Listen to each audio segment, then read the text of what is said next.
এগৰাকী অধিবক্তাৰ সৈতে জানিব বিচাৰিম এই কথাখিনি যে প্ৰক্ৰিয়াটো কওকচোন আপোনালোকে এটা ইয়াৰ পৰৱৰ্তী সময়ছোৱাত কি ধৰণে আচলতে অধিবক্তাসকলে নিজৰ নৈতিকতাক আগস্থান দি বা সামাজিকভাৱে যিটো সামাজিক স্থিতিক আগস্থান দি তেওঁৰ সৈতে ওকালতি কৰিবলৈ আহিব নালাগে বুলি এটা আহ্বান জনাইছিলে এতিয়া এই প্ৰক্ৰিয়াটোৰ প্ৰতি সকলোৰে সমৰ্থন আছে ডেফিনেটলি এতিয়ালৈকে চবৰে সমৰ্থন আছে কাৰণে কোনো আগবাঢ়ি অহা নাই আৰু এইটো এটা বস্তু চাওক এজন মানুহেতো এজন মানুহ মানে এজন যদি আছামী হয় তেওঁ যদি তেওঁৰ চাৰ্জশ্বিট হৈছে বা যিয়ে নহওক তেওঁক ডিফেণ্ড কৰাটো এটা সাংবিধানিক এটা ৰাইট হয় এটা অধিকাৰ হয় সেই অধিকাৰটো তেওঁ কেতিয়াও অথলে নাযায় তেওঁ এতিয়াও নাভাবিব যে তেওঁ আনহাৰ্ড হৈছে বা তেওঁ কোনো ৰিপ্ৰেজেণ্ট কৰা নাই তেওঁৰ হয় চৰকাৰী অধিবক্তা চৰকাৰী নহয় DLS মানে যিটো আমাৰ আইনী সাহায্যকাৰী আছে তেওঁলোকৰ অধিবক্তা নিশ্চয় আছে কথাটো হ'ল পৰহি আহিছিলে মহন্তৰ মানে সহধৰ্মিনী আহিছিলে কৈছিলে আমাৰ যিটো সদৌ অসম উকিল সন্থা বা গুৱাহাটী উকিল সন্থাৰ যিটো আমাৰ এটা স্থিতি আছে আমি তেওঁৰ হৈ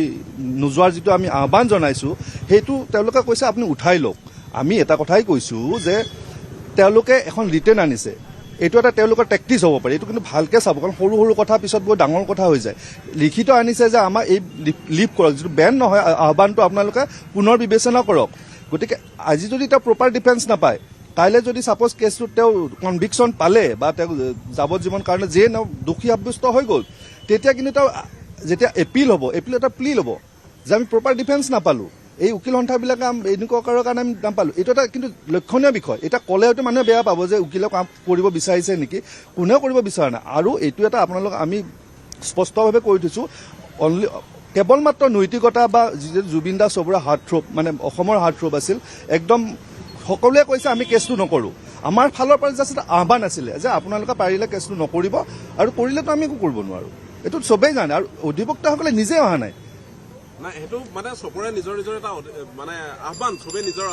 একজেক্টলি আৰু সেই কথাটো আচলতে আমি সদৌ অসম উকিল সন্থা বা যদি উকিল সন্থা গুৱাহাটী আহ্বানো নিদিলোহেঁতেন তথাপিও নাহিলেহেঁতেন কথাটো সেইটো কিন্তু আমাৰো এটা নৈতিকতা বা আমাৰো এটা সমাজখনৰ প্ৰতি এটা আছে কাৰণ এনেকুৱা এটা সম্পদ যদি মানুহে মাৰিব পাৰে বুলি আমাৰ সন্দেহ হৈছে এতিয়া সন্দেহ হৈ আছে গতিকে তেনেকুৱা মানুহক আমি সহায় আচলতে অন্তৰাত্মা কেতিয়াও নকয় দুটা পইচা পাব কিন্তু পইচাৰ বিনিময়তো আপোনাৰ বিবেক আপোনাৰ মন মগজুটো বিক্ৰী কৰিব নোৱাৰে গতিকে আমি জুবিন দাৰ লগত কোনো কাৰণত পইচা লৈ কম্প্ৰমাইজ কৰিব নোৱাৰোঁ আৰু নকৰোঁ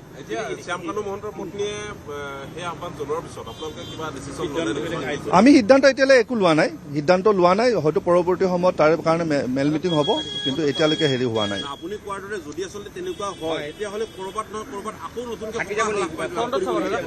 সকাহ পাবলৈ একো নাই চাওক এতিয়া অলৰেডি গোটেইখিনি কাম হৈ গ'ল ইনভেষ্টিগেশ্যন কৰিলে আৰু আমি জনামতে গোটেই ইনভেষ্টিগেশ্যনখিনি বৰ ধুনীয়াকৈ হৈছে ইনভেষ্টিগেশ্যনখিনি যিকেইজন ইনভেষ্টিগেটিং অফিচাৰ আছে গোটেইকেইটা মই জনাত APS অফিচাৰ বা ভাল ভাল ৰেংকৰ অফিচাৰ গতিকে চৰকাৰে হয়তো কোনো কাৰণত তাত সুৰুঙা ৰাখিব বিচৰা নাই যিটো চৰকাৰৰ যিটো আমি দেখিছোঁ তেওঁলোকৰ নিশ্চয় তাত আছে ইচ্ছা এটা আছে যে শাস্তিটো দিওঁ গতিকে সেই ক্ষেত্ৰত সুৰুঙা থাকিব নালাগে কিন্তু যদি সুৰুঙা আছে সুৰুঙা থাকি গ'ল সেইকাৰণে মই প্ৰথম কৈছিলোঁ মোৰ ফেচবুক পোষ্ট এটা চাব আপুনি যদি পাৰে তাত মই লিখিছিলোঁ যে CIDৰ ওপৰত আমাৰ আস্থা আছে অসম পুলিচৰ ওপৰত আস্থা আছে কিন্তু কথাটো হ'ল যিহেতু এটা নতুন ঘটনা অসমত CIDৰ কাৰণে অসম পুলিচৰ কাৰণে যে ৰাষ্ট্ৰ এখনত গোটেই ঘটনাটো হৈছে গতিকে সেই ঘটনাটো তদন্ত কৰিবৰ কাৰণে আমাৰ ইমান অভিজ্ঞতা নাই মই কৈছিলোঁ যে CBIৰ দ্বাৰা তদন্ত কৰাওক একো বাধা নাই কাৰণ আপোনাৰ যেতিয়া ঘৰত কাৰোবাৰ বেমাৰ হয় আপুনি গুৱাহাটীত দেখাব নে পইচা পাতি থাকিলে দিল্লীলৈ নিব ভাল উচ্চ চিকিৎসাৰ কাৰণে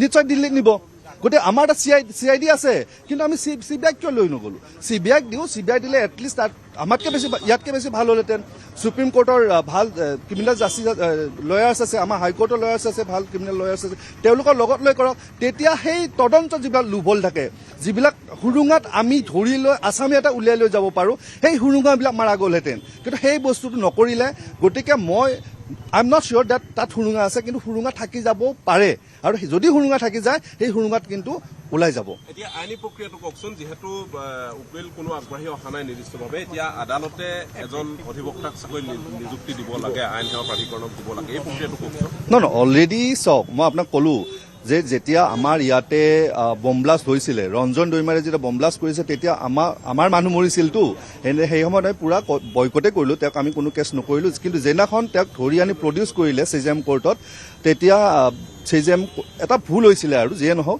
তেওঁ আনহাৰ্ড হৈছিলে, তেওঁৰ হৈ কোনো অধিবক্তা নাছিলে, কিন্তু সেইটো হ'ব নালাগে সাংবিধানিক মতে। আৰু তেতিয়াৰ পৰাই এইটো ছিষ্টেম চলিলে যে কোনোবা যদি আপোনাক আছামী এজন যায় হাকিমৰ ওচৰত, প্ৰথম সুধিব আপোনাৰ এডভোকেট আছে নাই।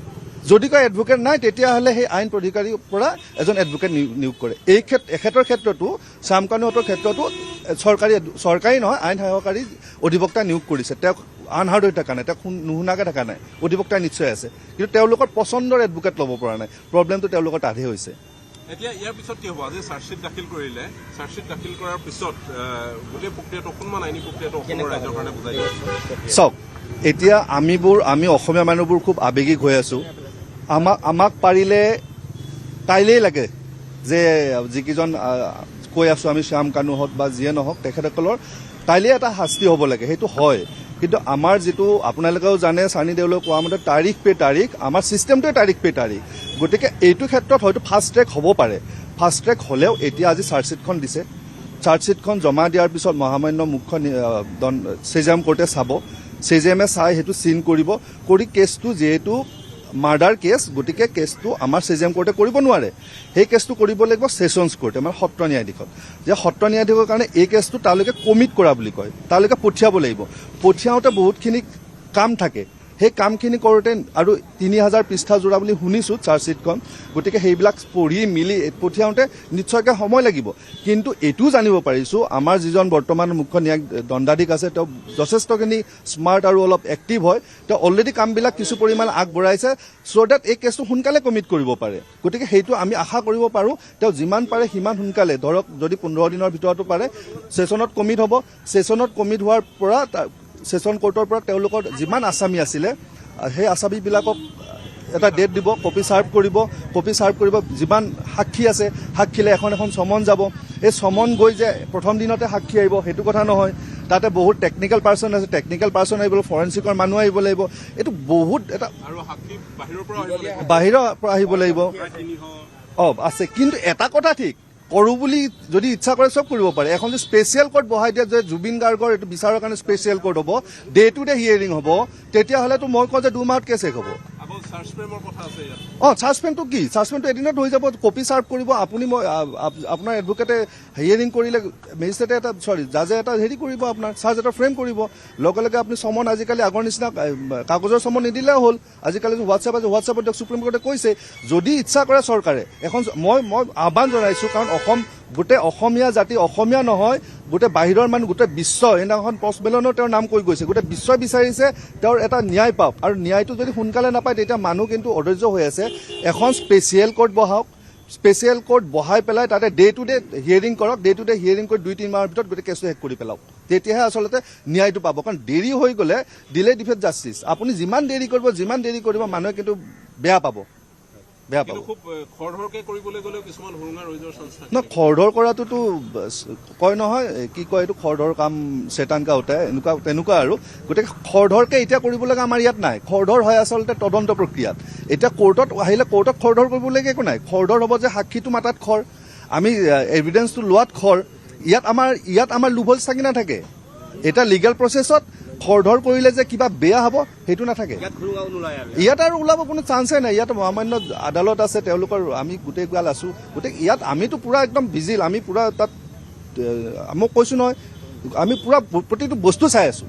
কাৰণ জুবিন দাৰ ক্ষেত্ৰত আমি কোনো কাৰণত কম্প্ৰমাইজ নকৰোঁ। মই উকিলন্তা গুৱাহাটী সাধাৰণ সম্পাদক হিচাপেও কৈছোঁ যে গোটেই বস্তুটোত উই আৰ ভেৰি ভিজিল, আমি একদম সূক্ষ্মভাৱে চাই আছোঁ প্ৰতিটো বস্তু।